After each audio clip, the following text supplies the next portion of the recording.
Back to my YouTube channel. ಎಲ್ಲರೂ ಹೇಗಿದ್ದೀರಾ? ಎಲ್ಲರೂ ತುಂಬ ಚೆನ್ನಾಗಿದ್ದೀರಾ ಅಂತ ಅಂದ್ಕೊಂಡಿದ್ದೀನಿ. ಇವತ್ತು ಬೆಳಗ್ಗೆ 6 ಗಂಟೆಯಿಂದ ನಾನು ವ್ಲಾಗ್ನ ಸ್ಟಾರ್ಟ್ ಮಾಡಿದ್ದೀನಿ. ಮತ್ತು ಹೊಸ ದಿನ ಹೊಸದೊಂದು ರಂಗೋಲಿ ಡಿಸೈನ್ನ ನಿಮ್ಮ ಜೊತೆ ಶೇರ್ ಮಾಡ್ತಾ ಇದ್ದೀನಿ. ಆ್ಯಂಡ್ ರಂಗೋಲಿ ಡಿಸೈನ್ ಹೇಗಿತ್ತು ನೀವು ಕೂಡ ಟ್ರೈ ಮಾಡಿ. ಆ್ಯಂಡ್ ನಾನು ಅಪ್ಲೋಡ್ ಮಾಡ್ತಾ ಇರೋ ಡಿಸೈನ್ಸ್ ನಿಮ್ಗೆ ಇಷ್ಟ ಆಗ್ತಾ ಇದೆನಾ ಒಂದು ಕಮೆಂಟ್ ಮಾಡಿ ಆಯಿತಾ. ಇವತ್ತಿನ ರಂಗೋಲಿ ಡಿಸೈನ್ ಹೇಗಿದೆ ಅಂತ ನೋಡ್ಕೊಂಡು ಬನ್ನಿ, ಹಾಗೆ ವ್ಲಾಗ್ನ ಕಂಟಿನ್ಯೂ ಮಾಡೋಣ.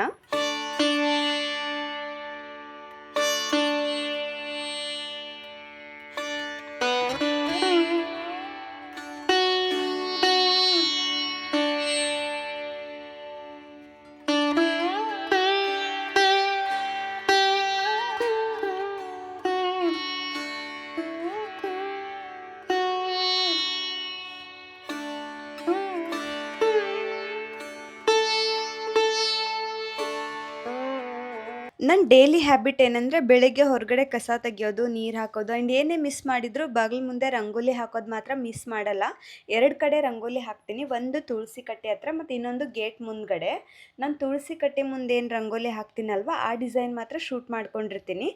ಮೇನ್ ಗೇಟ್ ಹತ್ರ ಏನು ಹಾಕಿರ್ತೀನಿ ರಂಗೋಲಿ ಅದನ್ನು ಶೂಟ್ ಮಾಡ್ಕೊಂಡಿರಲ್ಲ. ಸೊ ಸಿಂಪಲ್ ಡೈಲಿ ರಂಗೋಲಿನ ನಿಮ್ಮ ಜೊತೆ ಶೇರ್ ಮಾಡ್ತಿರ್ತೀನಿ. ಮತ್ತು ಬೆಳಗ್ಗೆ ರೆಗ್ಯುಲರ್ ಆಗಿ ಒಂದು ಡಿಟಾಕ್ಸ್ ಡ್ರಿಂಕ್ನ ಕುಡಿತೀನಿ. ಇವತ್ತು ಬಿಸಿ ನೀರಿಗೆ ಜೀರಿಗೆನ ಹಾಕಿ ಕುದಿಸ್ಬಿಟ್ಟು ಕುಡಿತಾ ಇದ್ದೀನಿ. ಎಂಟಿ ಸ್ಟೊಮಕ್ ಅಲ್ಲಿ ಜೀರಾ ವಾಟರ್ ಕುಡಿಯೋದ್ರಿಂದ ಡೈಜೆಷನ್ ಸಿಸ್ಟಮ್ ಇಂಪ್ರೂವ್ ಆಗುತ್ತೆ ಮತ್ತು ವೇಟ್ ಲಾಸ್ ಮಾಡೋದಕ್ಕೆ ತುಂಬಾನೇ ಹೆಲ್ಪ್ ಆಗುತ್ತೆ. ಅಂದರೆ ವೇಟ್ ಮ್ಯಾನೇಜ್ಮೆಂಟ್ ಮಾಡೋದಕ್ಕೆ. ಇವಾಗ ಆಫ್ಟರ್ ಡೆಲಿವರಿ ಆದಮೇಲೆ ಬೆಲ್ಲಿ ಫ್ಯಾಟ್ ಇರುತ್ತಲ್ವ ಅದನ್ನು ಕರಗಿಸೋದಕ್ಕೆ ಜೀರಾ ವಾಟರ್ ಹೆಲ್ಪ್ ಮಾಡುತ್ತೆ.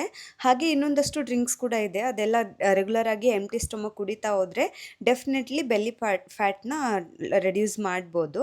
ಆ್ಯಂಡ್ ಯಾವ್ದ್ಯಾವುದು ಅಂತ ಹೇಳಿ ನಾನು ಡೈಲಿ ಒಂದೊಂದೇ ನಿಮ್ಮ ಜೊತೆ ಶೇರ್ ಮಾಡ್ತಾ ಹೋಗ್ತೀನಿ. ಯಾರೆಲ್ಲ ಹೊಸದಾಗಿ ನೋಡ್ತಾ ಇದ್ರೆ ಸಬ್ಸ್ಕ್ರೈಬ್ ಮಾಡಿಕೊಂಡು ವಾಚ್ ಮಾಡಿ. ಸೊ ನಾನು ರೆಗ್ಯುಲರ್ ಆಗಿ ಅಪ್ಲೋಡ್ ಮಾಡುವಂತ ವಿಡಿಯೋಸ್ ಎಲ್ಲರಿಗಿಂತ ಬೇಗ ನಿಮ್ಗೆ ರೀಚ್ ಆಗುತ್ತೆ. ನಾನು ಬೆಳಗ್ಗಿನ ಡಿಟಾಕ್ಸ್ ಡ್ರಿಂಕ್ ನ ಕುಡಿದ್ಬಿಟ್ಟು ಇವಾಗ ದಿವ್ಯನ್ಗೆ ಬ್ರೇಕ್ಫಾಸ್ಟ್ ರೆಡಿ ಮಾಡ್ತಾ ಇದ್ದೀನಿ. ಸ್ಕೂಲ್ಗೆ ಲಂಚ್ ಬಾಕ್ಸ್ಗೆ ಮತ್ತೆ ಬ್ರೇಕ್ಫಾಸ್ಟ್ಗೆ ಆಲ್ಮೋಸ್ಟ್ 2 ಒಂದೇ ಸೇಮ್ ಮಾಡಿರ್ತೀನಿ. ಒಂದೊಂದು ಸರ್ತಿ ಅಷ್ಟೇ ಬೇರೆ ಬೇರೆ ಮಾಡ್ತಿರ್ತೀನಿ. ಇವತ್ತೇನಂದ್ರೆ ನಾನು ದಿವ್ಯನ್ಗೋಸ್ಕರ ಒಂದು ಲೆಮನ್ ರೈಸ್ ತರ ಮಾಡ್ತಾ ಇದ್ದೀನಿ. ನಂದು ಲಂಚ್ ಬಾಕ್ಸ್ಗೆ ಪ್ಲಾನಿಂಗ್ಸ್ ಯಾವ ತರ ಇರುತ್ತೆ ಅಂತ ಹೇಳಿದ್ರೆ ಒಂದಿನ ಚಪಾತಿ ಮಾಡ್ತೀನಿ, ಮತ್ತೆ ಒಂದಿನ ರೈಸ್ ಮಾಡ್ತೀನಿ, ಒಂದಿನ ಪಡ್ಡು ದೋಸೆ ಈ ತರ ಮಾಡ್ತಿರ್ತೀನಿ. ಇವತ್ತು ರೈಸ್ ಮಾಡಬೇಕಿತ್ತು, ಅದಕ್ಕೋಸ್ಕರ ಲೆಮನ್ ರೈಸ್ ಮಾಡ್ತಾ ಇದ್ದೀನಿ. ಹಾಗೆ ಒಂದು ಸೈಡ್ ರೈಸ್ ಮಾಡೋದಕ್ಕೆ ಇಟ್ಟಿದ್ದೀನಿ, ಇನ್ನೊಂದು ಸೈಡ್ ಒಗ್ಗರಣೆಗೆ ರೆಡಿ ಮಾಡ್ಕೊಳ್ತಿದ್ದೀನಿ. ಒಂದು ಕಡಾಯಿನಲ್ಲಿ ಎಣ್ಣೆ ಕಾಯೋದಕ್ಕೆ ಇಟ್ಕೊಂಡು ಅದಕ್ಕೆನೆ ಸ್ವಲ್ಪ ಗೋಡಂಬಿ ಹಾಕೊಂಡು ರೋಸ್ಟ್ ಮಾಡಿ ತೆಗೆದಿಟ್ಕೊಳ್ತೀನಿ.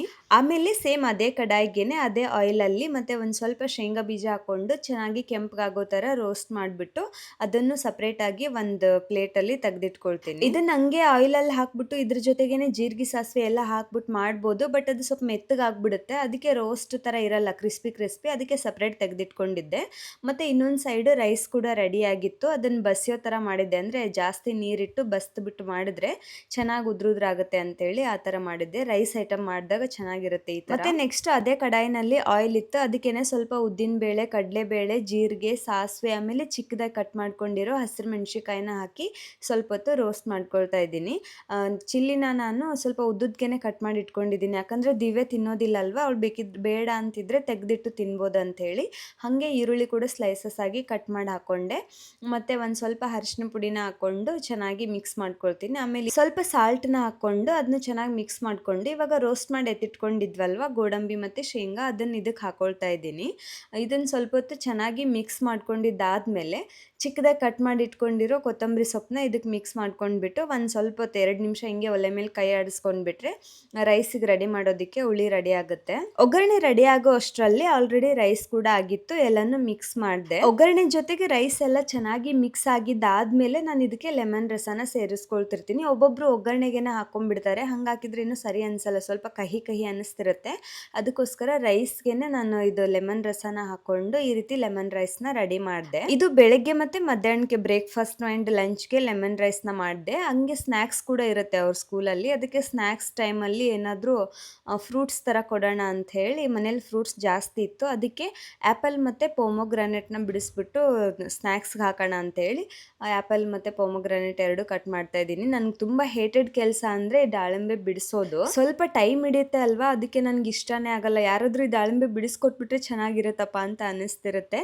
ಆದರೂ ಏನು ಮಾಡೋಕ್ಕಾಗಲ್ಲ, ಇವಾಗ ನಾನೇ ಮಮ್ಮಿ ಆಗಿಬಿಟ್ಟಿದ್ದೀನಲ್ವ, ನಾನೇ ಎಲ್ಲ ಕೆಲಸನೂ ಮಾಡ್ಕೊಳ್ಬೇಕು, ಯಾರೂ ಹೆಲ್ಪ್ ಮಾಡೋದಿಲ್ಲ ಅಷ್ಟೇ. ಆಮೇಲೆ ಸಲಾಡ್ಗೆ ನಾನು ಆರೆಂಜ್ ಎಲ್ಲ ಕಟ್ ಮಾಡಿಬಿಟ್ಟು ಹಾಕೋಣ ಅಂತ ಅಂದ್ಕೊಂಡೆ, ಬಟ್ ದಿವ್ಯ ಬೇಡ ಅಂತ ಅಂತ ಹೇಳಿದ್ಲು. ಅದಕ್ಕೆ ಆರೆಂಜ್ ಜ್ಯೂಸ್ ಮಾಡೋಣ ಅವಳಿಗಷ್ಟೇ ಅಂಥೇಳಿ ಕಟ್ ಮಾಡಿದ ಒಂದು ಆರೆಂಜ್ನ ತೆಗೆದ್ಬಿಟ್ಟು ಆರೆಂಜ್ ಜ್ಯೂಸ್ ಮಾಡ್ತಾ ಇದ್ದೀನಿ ದಿವ್ಯನ್ಗಷ್ಟೇ. ಮತ್ತು ಫ್ರೂಟ್ ಸಲಾಡ್ಗೆ ಆ್ಯಪಲ್ ಮತ್ತು ಪೊಮೊಗ್ರಾನೇಟ್ ಅಷ್ಟೇ ಹಾಕಿದ್ದೆ ಅಲ್ವಾ, ಅದಕ್ಕೆ 1 ಸ್ಪೂನ್ ಹನಿ ಹಾಕ್ಬಿಟ್ಟು ಮಿಕ್ಸ್ ಮಾಡಿದೆ, ಸ್ವಲ್ಪ ಟೇಸ್ಟ್ ಚೆನ್ನಾಗಿರುತ್ತೆ ಅಂಥೇಳಿ.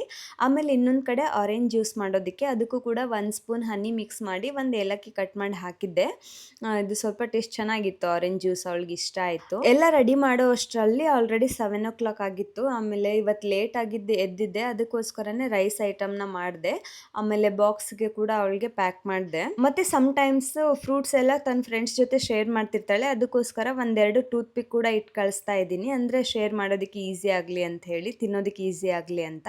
ಆಮೇಲೆ ಲಂಚ್ ಬ್ಯಾಗ್ನ ಪ್ಯಾಕ್ ಮಾಡಿದೆ. ಇವತ್ತೇನಂದರೆ ನನ್ನ ಬೆಳಗ್ಗೆ ರೊಟೀನ್ ಅಷ್ಟೇ ನಿಮ್ಮ ಜೊತೆ ಶೇರ್ ಮಾಡ್ತಾ ಇದ್ದೀನಿ, ಅಂದರೆ 1.5 ಅವರ್ ಟೈಮಿಂಗ್ ಅಷ್ಟೇ. 6 o'clock ಇಂದ 7:30ವರೆಗೂ ನಾನೇನು ಕುಕ್ಕಿಂಗ್ ಮಾಡ್ತೀನಿ, ನನ್ನ ರೊಟೀನ್ ಯಾವ ಥರ ಇರುತ್ತೆ ಅಂತ ಶೇರ್ ಮಾಡಿದೆ. ಮತ್ತು ನೆಕ್ಸ್ಟ್ ವ್ಲಾಗಲ್ಲಿ ಕಂಪ್ಲೀಟಾಗಿ ನಾನು 1 ಡೇ ಯಾವ ಥರ ಇರುತ್ತೆ ಅಂತ ಕೂಡ ನಿಮ್ಮ ಜೊತೆ ಶೇರ್ ಮಾಡ್ತೀನಿ. ಇವತ್ತಿನ ವ್ಲಾಗ್ ಇಷ್ಟ ಆದರೆ ಲೈಕ್ ಮಾಡಿ ಆ್ಯಂಡ್ ನಿಮ್ಮ ಫ್ರೆಂಡ್ಸ್ ಆ್ಯಂಡ್ ಫ್ಯಾಮಿಲಿ ಜೊತೆ ಶೇರ್ ಮಾಡಿ. Thank you.